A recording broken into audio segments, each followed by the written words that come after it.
So today we'll talk about partitions, and then we'll start on sort of looking at congruency, basically. Looking at congruency again, using the idea of equivalence relations and how that sort of affects things. So anyway, first thing we'll do is talk about partitions. So partition is actually a really easy idea. If I have a bunch of sets, a partition of some larger set, so say we have a set X and you have a bunch of subsets of X. A partition is just a collection of sets which are pairwise disjoint, which just means if I take any two of them, they're mutually exclusive, and their union should give me the whole thing. So if you look at this, you have a bunch of sets that are subsets of X. X is the union of all of them.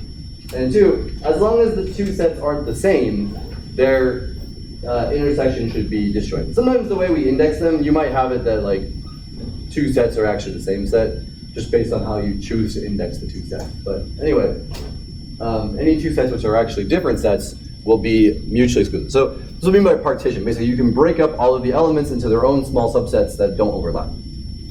Okay. All right. Suppose we have a set X, which is the numbers 1, 2, 3, 4, and 5. Let A1 be the elements 1 and 3, A2 is 2 and 4, and A3 is 5. Is this a partition? I mean, the answer should be pretty quick, yeah. So yes, it is a partition. So A1, A2, and A3 give a partition of X. And suppose we have this relation R, so it's a relation on X, which is that X is related to Y is the same as saying, is equivalent to saying that they're in the same partition element. So that's what I mean is,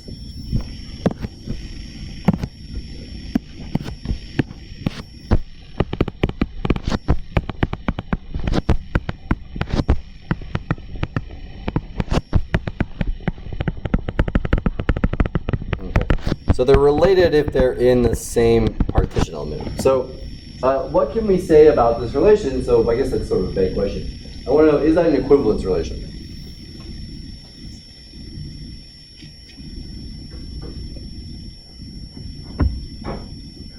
Yeah, right? It's an equivalence relation.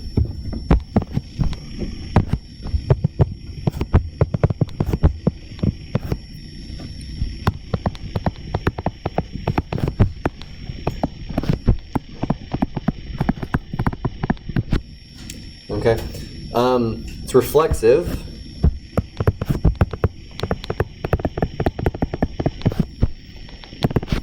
So obviously X is related to itself trivially, right? Because if I say it's reflexive, that's just enough of saying is that X is in the same partition element as itself, right? It's symmetric. Sort of.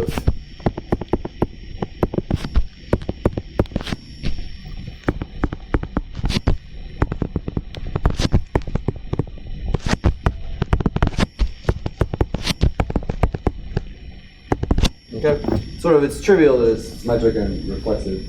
And is it transitive? Well, in this sense, it's actually almost it's almost vacuously has to be transitive because no one of these partition elements has 3 elements in it, so it almost would have to be, regardless. But yeah, but it's transitive.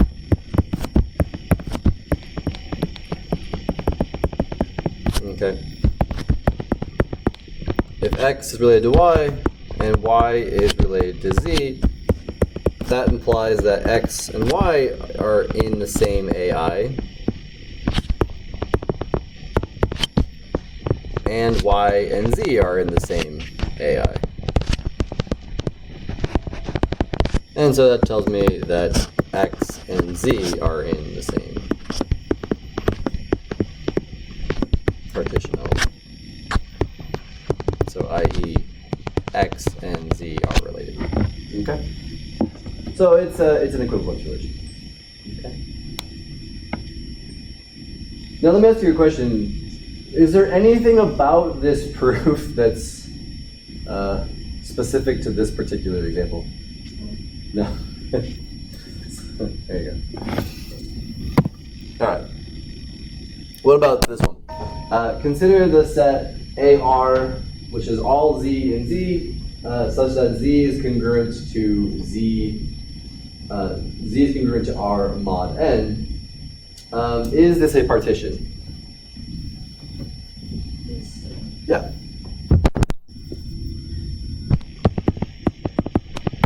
Okay. For every Z in the integers,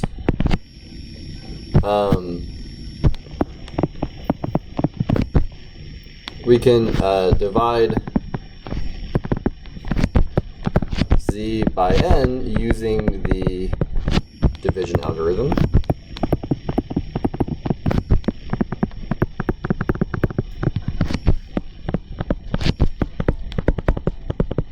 And obtain a remainder R.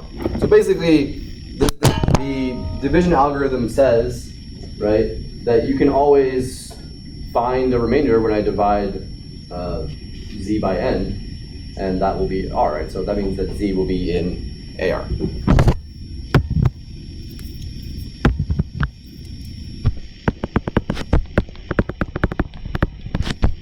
And so that implies that the integers are just the union of all of the AR. Okay. Oh, I'm sorry. A remainder R. I forgot how I wrote this problem. I decided how to write this problem. Sort of did it a little differently.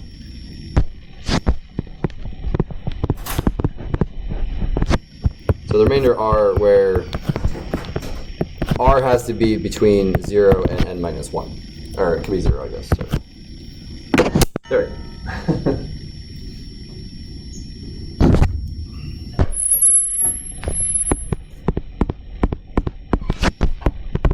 Okay.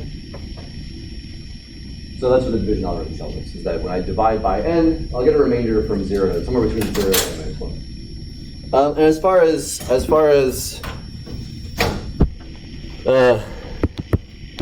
so this remainder is also unique.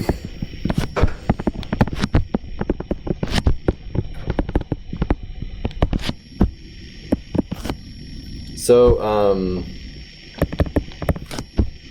if I is not equal to j, ai intersect aj have to be empty.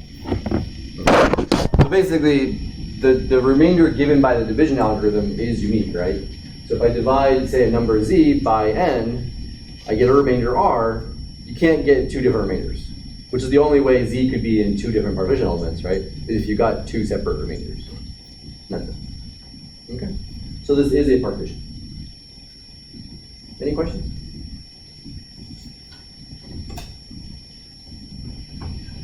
Okay.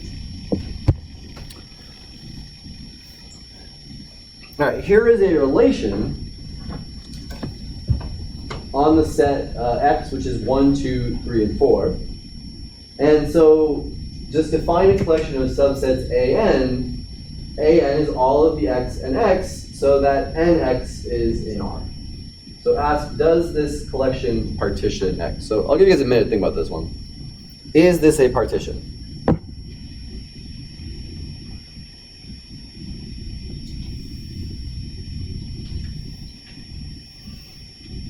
Also, because I have to think about it. Because I know the answer, but I don't remember. I mean, I can figure out why, but I don't remember the exact. That should tell you what the answer is, actually, if I say that.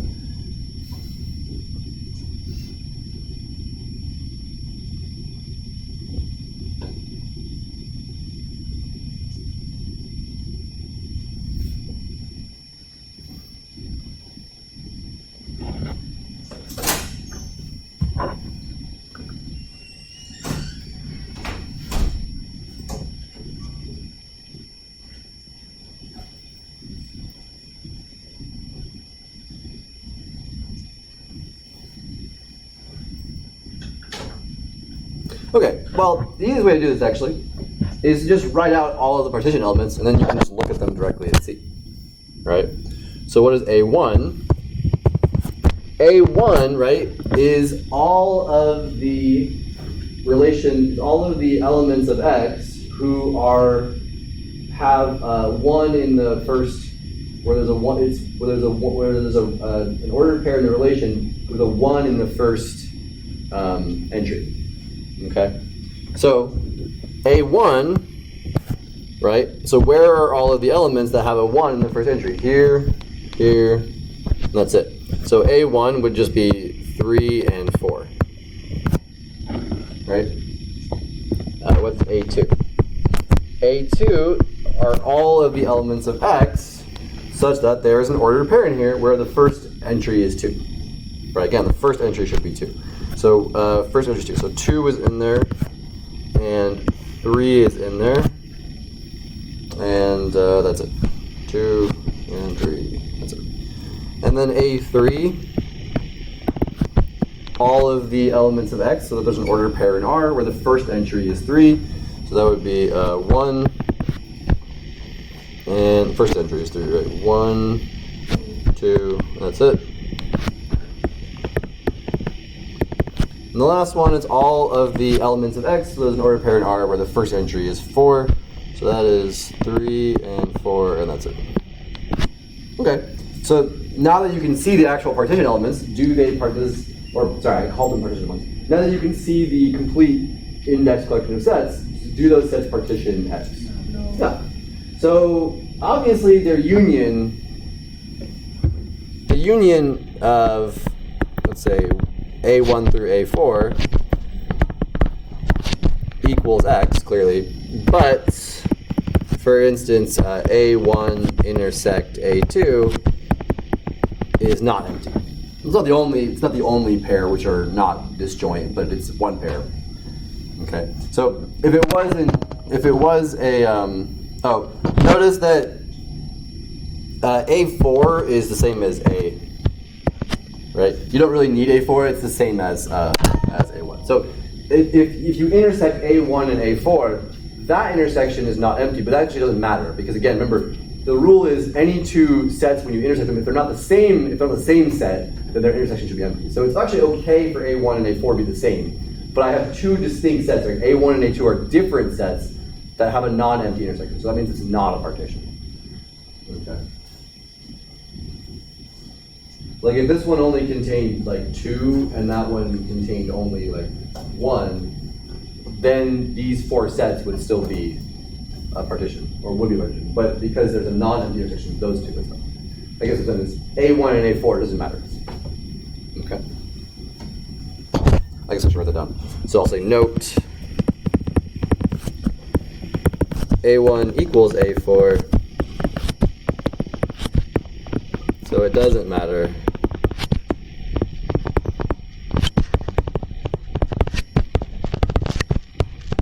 that A1 intersect A4 is not empty. Okay. So if you're giving an example on an exam, don't say A1 and A4 have a non-empty intersection. That doesn't matter. Okay. Any questions? Yeah, what's up? For A1, where do the 3 and 4 come from? So you're looking at all of the elements of X, right? So these should all be subsets of X, okay? You want to know basically two elements are, an element should be in A1, right? If there's an X in X, so that 1 and X is in the relation. Oh. So what are all of the elements, right? So that there's a 1 in that thing in the relation, so 1 and 3 is in there, so 3 has to be in A1. And then 1 and 4 are in there, so 4 has to be as well. Okay. Any other questions? Yeah. Why is there no 1, 2, or? Why is there no 1, 2 in the relation? Yeah. Oh. It's just an arbitrary relation, not mobile. I think it was designed for a very specific purpose. Let me ask you a question. Is this relation an equivalence relation? No. Why not? Give me one reason. Probably more than one. What's one easy one? There's no symmetry. It's not reflexive either, right? To be an equivalence relation, 1, 1 would have to be in there, right? Or 2, 2, or well, 2, 2 is. 3, 3 have to be in there. Oh. So there's no 1, 1, for instance. That's probably the quickest way to say it. So note that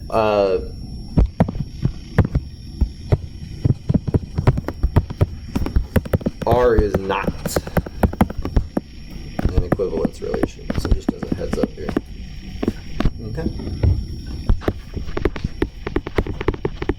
Okay. Any other questions? Yeah. So for A3, or not be included then? For A3? Yeah. Yeah, so there's no 4. So it's again, you're looking at all of the ordered pairs that have, it's a second, remember, these sets should be the second elements of the ordered pairs, where the first element is whatever the index is. So like look at all the ordered pairs that have the first entry 3. These should be the second element. So it's 3, 1, and 3, 2, so it's 1 and 2. Okay. Yeah, remember, the ordered pairs are important, right? So it's, when relations, you can't assume like, so 4, 3, 3, 4 are different elements. They're not the same elements in those ordered pairs. Okay. Any other questions? Okay.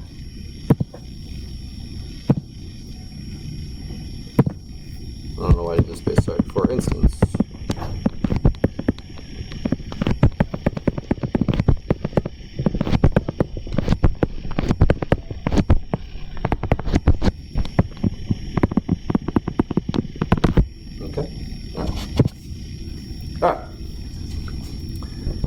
So suppose that you have an equivalence relation tilde, then x is related to y is equivalent to saying that the equivalence class of x is the same as the equivalence class of y. So this more or less follows from the direction. I actually, sounds dumb, I don't remember, I guess it doesn't really matter. So let's suppose, so just remind ourselves of the definition, right? So the equivalence class of x, this is z in, okay, let's suppose an equivalence class, equivalence relation on a set capital X. So let's suppose that the equivalence class of x, right, it's all of the z in x such that z is related to x. Okay, that's what that means. So let's just do this. You can probably do this bidirectionally, but let's just try it. So let's assume x is related to y.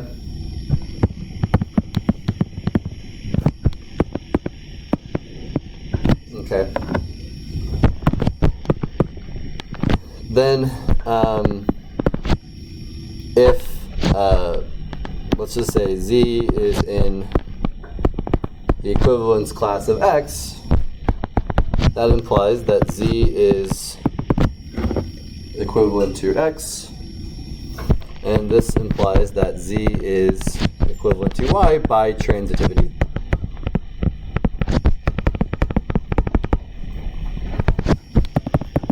i.e., z is in the equivalence class of y. Right? So this implies that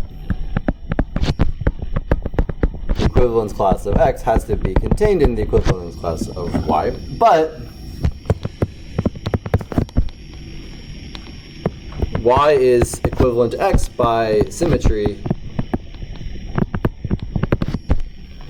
So an identical argument, more or less, or I should say a symmetric argument, even though I use the word symmetry twice. But a symmetric argument shows that the equivalence class of y is a subset of the equivalence class of x, therefore they're equal. Right? So if you just do the exact same argument, what do I mean by a symmetric argument? Just start from here, but replace all of the y's with x's with y's. Just switch x and y in this argument, and you get the exact same thing that would show you that the equivalence class of y has to be a subset of the equivalence class of x, right? Does that make sense? Yeah. So can we just write like similarly? Yeah. Like I said, it's the same argument. There's nothing different. We don't do anything different. We just reverse the roles of x and y because it's symmetric. Okay. All right. So for the other direction, on the other hand,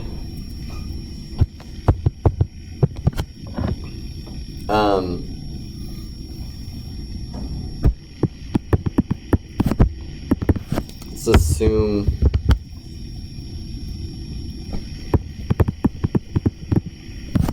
that those two equivalence classes are the same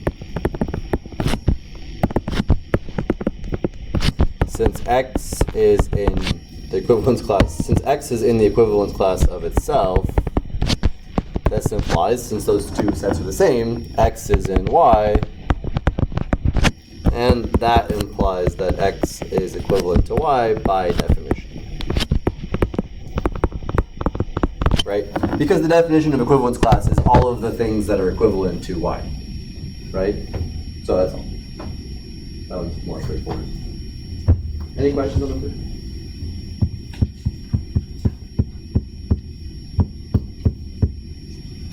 No. All right. Makes sense? It's pretty straightforward. I mean, it's just mostly subsets and things, and just definitions, but excuse me. Okay. I thought I was going to need a lot of room for that proof. All right. So now we have a big theorem here. Big-ish. Not that big. Let X be any set. Okay, so X is any set. If tilde is an equivalence relation on X, then X is partitioned by the equivalence classes of tilde. Okay, so if you have an equivalence relation, then the equivalence classes partition that set. And the other way around is also true. If you have a partition of X, then the relation given by X is equivalent to Y if and only if they're in the same partition element. Right? There's an n such that an index is X is in AN and Y is also in AN. Basically, this is just saying they're in the same partition element. That relation is an equivalence relation. There's this picture in the book. I don't really. It's fine. I don't know. I put it in here and now I don't remember why. This is the problem. Whenever I do my slides too far in advance, which I did these ones like yesterday, which is apparently too far in advance for my brain, I forget what I actually meant by certain things. Usually I do them in the morning. Anyway. Okay. So let's prove it.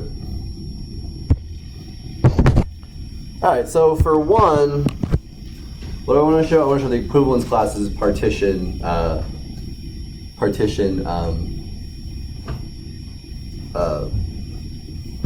so let's assume is an equivalence relation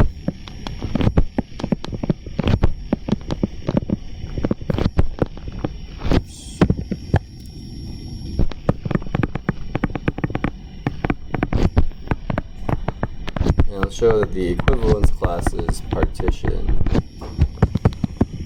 X, I should say on X.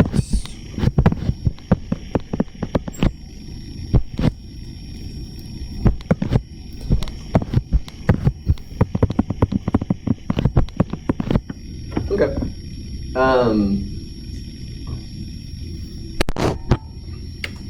So the first step is to show that every element is in some equivalence class.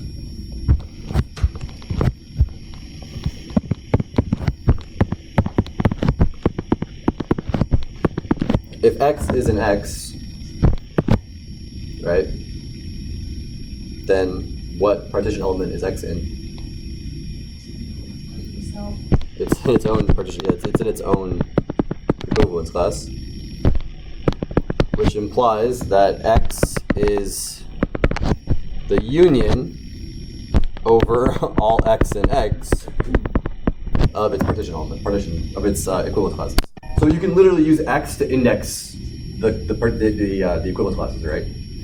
So again, some of those equivalence classes are going to be the same. That's okay. Some of your partition elements can be the same thing. We can have repeats in the partition elements. Okay, but it's okay. And so for 2, these are our two properties we have to show, right? If let's suppose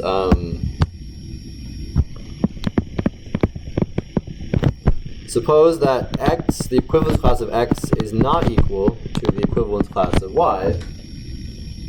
Okay, so we'll do this by contradiction, I guess. Suppose that you have two partition elements, two equivalence classes that are different, but they have non-empty intersection.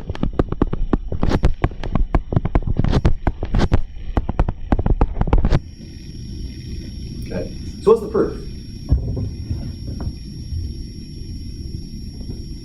You have the common factor, like say, Mhm. the like the equivalent cluster are not equal, so like they can be equivalent. Yeah, so let's Z be in the intersection, right? Since the intersection is not empty, it has an element. I guess you don't even have to do this as a contribution. You could just say, okay, you can just say, no, it's not even that. It's oh, I guess it is. Oh, I guess it is technically. I don't know. We're basically just going to show that if you have a, what we're going to do is we're going to show that if you have a non-empty intersection, then the two equivalence classes are the same. That's it. So,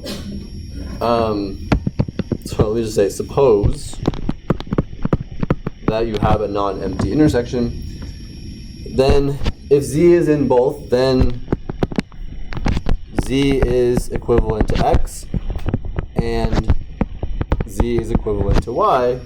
So by transitivity,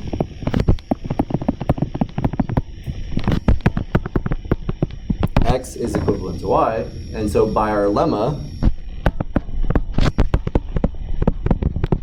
by the previous lemma,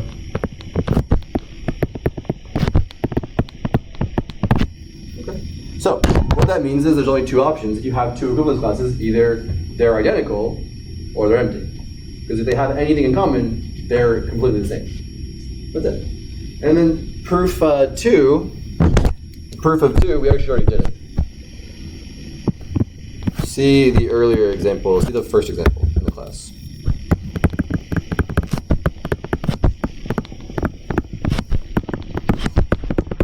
This one's actually pretty straightforward to prove that that's an equivalence relation, but I already did it, so I'll go back to the slide in a second. But if you go back all the way back to the first example we did, right there, we proved that that was an equivalence relation.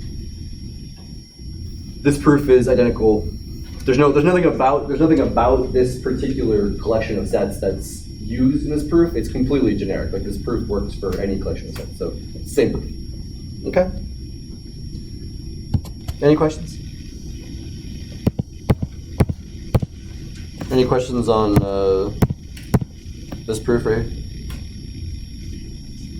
No? Okay.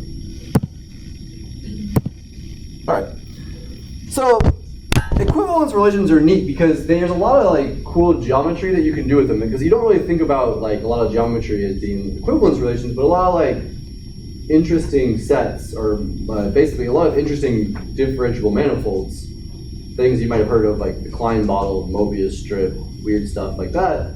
They can be obtained essentially by making an equivalence relation on sort of more mundane sets. How many of you guys know what a Mobius strip is? How many of you guys don't know what a Mobius strip is? Okay. Anyone, can I borrow a paper? I actually don't carry paper. Just finish your paper. So hopefully everyone has tissue paper. If you don't have tissue paper, you can just sort of watch. Thank you. Okay, the basic idea is, I'm gonna fold this in half. Actually, I'm gonna fold it in quarters, so I have a strip like this, okay? So you have a strip like this, and what you do is, if you folded it like that, right, you'd have a boring, like, I don't know what you want to call that, what kind of shape it is, but it's boring, right? It's got two sides, whatever. So what you do is, instead of doing that, you twist. It's gonna look kind of crappy. Why did you have better paper? You're gonna twist it and then connect the edges. Okay, like that. Okay, and then I'll staple it. I have a stapler, like buried one for some reason.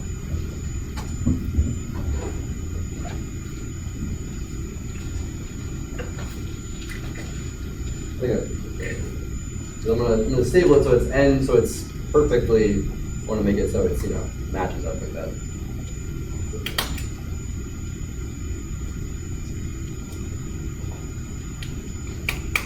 And so you might think like, who cares?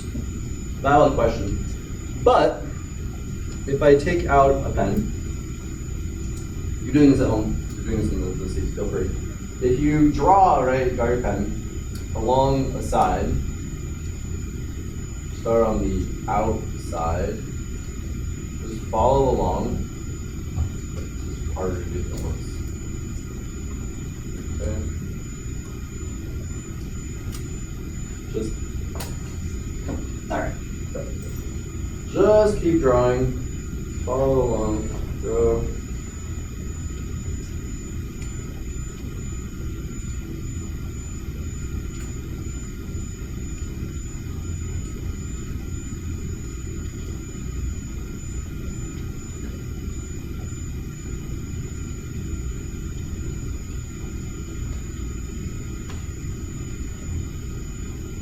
And you end up back where you started.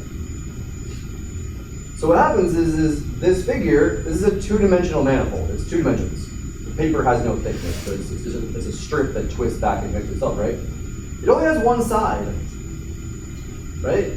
Because I just went all the way around and it's on both sides. Like you can see the little red I drew is on both sides, but I connect back where I started, right? It's one side now. So it's really weird. This is what we call a non-orientable manifold. Because the basic idea here is if you were to draw like little arrows, if you were to draw little arrows going up along this line, like make them pointing up. Do the same thing all the way around. When you get back where you started, they'll be pointing down. So they won't match, which is weird. So it's called non-orientable, which I was bad enough at differential geometry that trying to explain it any more than that will be taxing my own abilities there. But you can create, how do you use equivalence classes to create a Mobius strip like that? You don't want to see it, you don't really think anyone cares, but. Sorry, that's good. So, basically consider a rectangle. So take your strip of paper, but you can just use a rectangle in the plane. And the basic idea is that if you have any point that's not on the two edges, so essentially you have your rectangle looks like this. Take the edges and imagine that there are arrows pointing. Should really use colors that are not, imagine you have 2 arrows pointing at that. What you're basically gonna do is you're gonna make an equivalence relation for any point on this edge.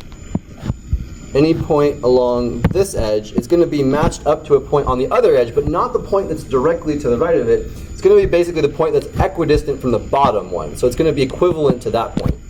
Any other point should just be in an equivalence class by itself. So if it's not on the left or right edge, it should be on an equivalence class by itself. But if the point is down here, find the point that's on the other edge, equidistant from has the same distance. So this distance from this point is from the bottom edge. Find the point up here that has the same distance from the top edge, and then identify them. So basically, every element is either in its own equivalence class, or it's in an equivalence class with a corresponding point on the other side. Not the point directly across from it, but a point that's sort of the same distance from the opposite top or bottom. And so what you get is you get something that looks like this, right? You have this rectangle, and think about these arrows need to be matched up, essentially. So you twist it, and then connect those 2 edges of the rectangle, which is what I did, and so you get Mobius strip. Okay? And that's it. So you can do all kinds of things, and if you read the notes, I believe that they do more stuff like this. They do a cylinder in a way that's not super exciting, they do a cylinder in a way that's more exciting. Because if I had just taken this rectangle, if instead of connecting the 2 edges with the twist, if I made the arrows go that way, right? If instead of matching points from here over to here, I just matched to the point, made it equal to the point directly across from it, you would just get a cylinder, right? So it's a really easy way to get a cylinder. They do a cylinder in a different way in the book, so check that out. I think they also might mention other weird things like Klein bottle and so on, so feel free to have a look at your notes. I am not a differential geometer, but most interesting sorts of manifolds can be found by equivalence classes. So just to give you an idea, an example, if you take the circle, we talked about the projective, we talked about real projective space in this class at some point. We were talking about lines to the origin. You can get the real projective space by taking a circle and just making an equivalence class. Every point on the circle is equivalent to the antipodal point, the point on the opposite side of the circle. So the point, you drew a line from one point through the center of the circle to the opposite side. Just identify each of those pairs of points, and you get the real projective space. How you get the circle?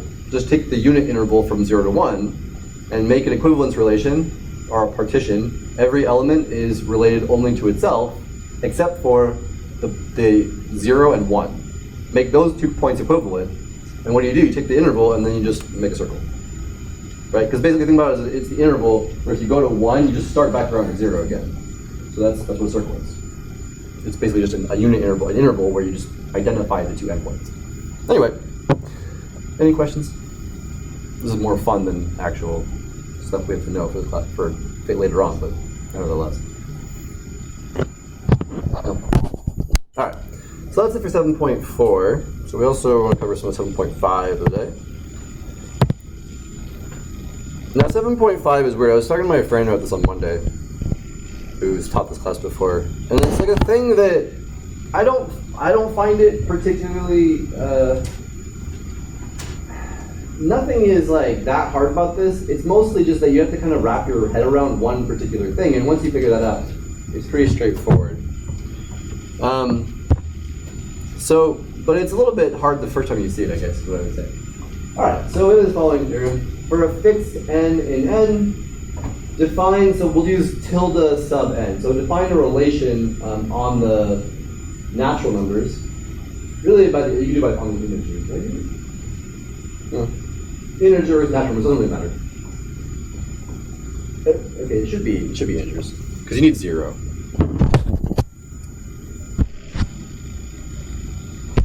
Oh, no, I'm sorry. N is a fixed value, it's not. My brain just saw that and just didn't interpret it. This is why I don't make my slides too far in advance. Imagine how bad it is when I actually have the slides prepared before the quarter starts. Terrible. All right, sorry. So n is just a fixed natural number. So n is like our modulus. We're dividing by n, right? So you can just write an equivalence relation using like tilde n. You can say x is related to y if and only if x and y are congruent modulo n. So then that is an equivalence relation on the integers. We've more or less already proven this at some point or another. I think I talked about it on Monday. Basically, x is obviously congruent to itself, modulo n. You can flip x and y in here, doesn't matter, so it's symmetric, and it's the congruency basically acts like an equal sign for all intents and purposes, right? You can change the order, it's transitive. Okay. So if we consider the equivalence classes under this relation, right, tilde n, the equivalence class of A is all of the integers x that are related to A, that are equivalent to A, which is really the same as saying all of the integers which are equal to congruent to A mod n, which means that it's all of the x that have the same remainder. Oh, I did space that quickly. Okay, same. A lot of typos here. I hate this pen. Have the same remainder as A when you divide by n. And so what that means is it's all of the integers so that the difference between x and a are divisible by n, right? Because if they have the same remainder, when I divide by n, then their difference is going to be divisible by n, right? They'll have remainder 0. Okay. So it's a nice way to think about the equivalence classes. And so it gives us, this is basically the proof of the following theorem, it gives us another way to sort of characterize congruency. The equivalence class of A is equal to the equivalence class of B. That's the same as saying if and only if A is congruent to B mod n. This is, mind you, this is what we did in the previous lecture. Like we just proved this basically for general equivalence classes, or for general equivalence relations.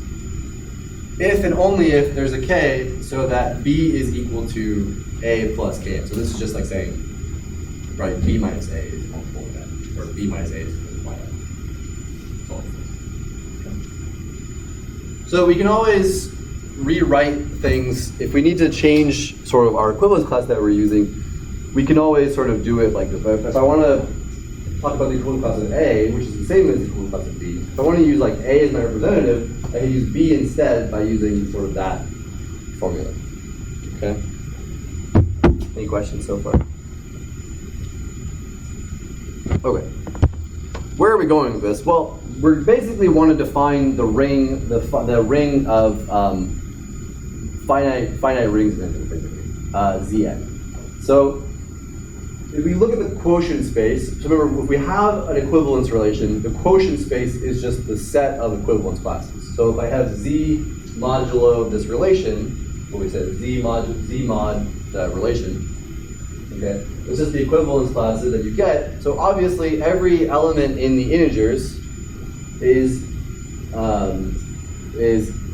congruent to 0 through n minus 1 mod n, right? We actually did this in the last set of slides, in 7.4. Okay. So we can actually define addition and multiplication on these elements. Now remember, these are sets. This is a set. This is a set. This is a set. But we can define essentially addition of two of those sets. So how do we define it? So we use like this plus sub n here. So we say the equivalence class of x plus the equivalence class of y. We define that to just be the equivalence class of x plus y. Okay. And same thing for multiplication. If I have the equivalence class of x times the equivalence class of y, that should give me the equivalence class of x times y. And so we say that we use the term ring, so Zn is called Zn, the ring, the set Z modulo n, to combine with those operations. So a ring is like, a ring is an algebraic structure, basically. So you guys are familiar, you guys took linear algebra. How many of you guys know what a vector space is? So it's really just a collection of objects. You can add them together, right? You have the ability to add vectors. So, you know, when you take math 3A, all of your vectors are basically just column vectors, right? They're just columns of numbers. But I mean, in reality, a vector can be an abstract concept. I just have to be able to add vectors together in my vector space, and then I have to be able to scalar multiply them. So to give you an example, like a collection of vectors, a collection of continuous functions could be a vector space. And it is. Just you can add two continuous functions and you get a third one.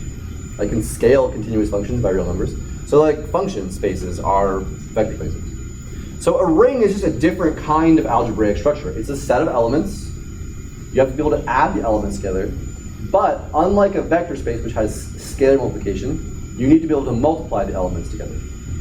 So a really basic ring, one you all know, is the integers. The integers is a ring.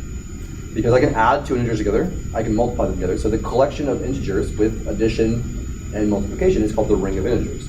So this is now a finite ring of integers. We only have Zn, it's basically 0 through n minus 1.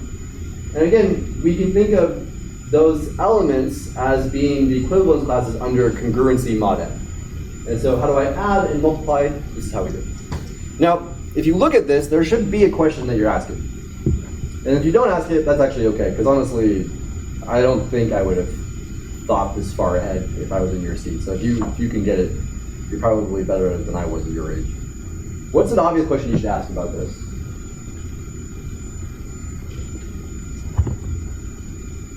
Not make it, I guess obvious is a bad word. I just said it. I just said it wasn't exactly obvious.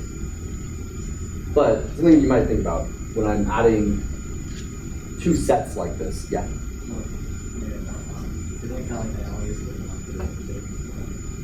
Well, I mean, it's exactly one of the yeah, but that's not the question I was thinking. So here's the thing, right? The equivalence class of x and the equivalence class of y, those are infinite sets, right? They're an infinite collection of integers. Because, you know, if for instance, if x was, say, 2, and say your modulus was 7, there are an infinite collection of integers who, when I divide by 7, will have remainder 2, right? Just pick one and then add 7 to it. Look at another one. So, I could write this equivalence class using a different number, right? Like if I had the equivalence class of 2 modulo 7, so if our n was 7, if I had 2, 2 could also be written as the equivalence class of 9. It could also be written as the equivalence class of 16. So which one do I pick to do the addition? Right?